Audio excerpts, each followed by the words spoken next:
ഞാൻ ഇന്ന് രാവിലെയാണ് അദ്ദേഹവുമായിട്ട് ഫോണിൽ സംസാരിച്ചത്. അദ്ദേഹം സംസാരിക്കുമ്പോൾ ശബ്ദം ഇടറുന്നുണ്ടായിരുന്നു. അതെനിക്ക് ഒരുപാട് വിഷമമുണ്ടായി. എന്നോട് ഒരിക്കലും അദ്ദേഹത്തിൻ്റെ ഒരു പ്രായം വെച്ചോ സീനിയോറിറ്റി വെച്ചോ അദ്ദേഹം എന്നോട് മാപ്പ് പറയുന്ന ഒരു അവസ്ഥ വരെ കൊണ്ട് എത്തിച്ചു. അദ്ദേഹം എന്നോട് അങ്ങനെയാണ് സംസാരിച്ചത്. അപ്പോൾ അതിലൊക്കെ എനിക്ക് ഒരുപാട് വിഷമമുണ്ട്.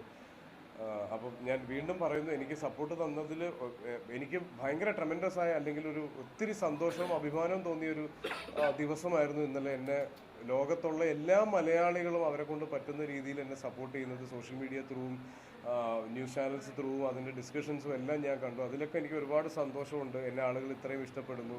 കലയോളം തന്നെ കലാകാരനെ സ്നേഹിക്കുന്നവരാണ് മലയാളികളെന്ന് നമ്മൾ ഇന്നലെ തെളിയിച്ചു. പക്ഷെ അതിനൊപ്പം അദ്ദേഹത്തിന് എഗെയിൻസ്റ്റ് ഒരു ഹെയ്റ്റ് ക്യാമ്പയിൻ ഉണ്ടാവുന്നതിനോട് എനിക്ക് ഒരു താല്പര്യമില്ല.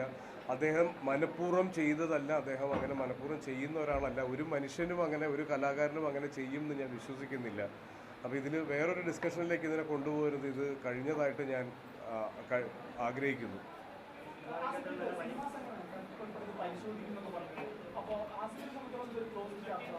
തീർച്ചയായിട്ടും ഞാനിതൊരു എൻ്റെ ഒരു ഓപ്പൺ ചാപ്റ്റർ പോലും അല്ല ഇത്. ഞാനിത് അന്ന് ആ ജയരാജ് സാറ് വന്ന് അദ്ദേഹത്തിന് മൊമെന്റം കൊടുക്കുന്ന സമയത്ത് തന്നെ എൻ്റെ റോൾ അവിടെ കഴിഞ്ഞതാണ്.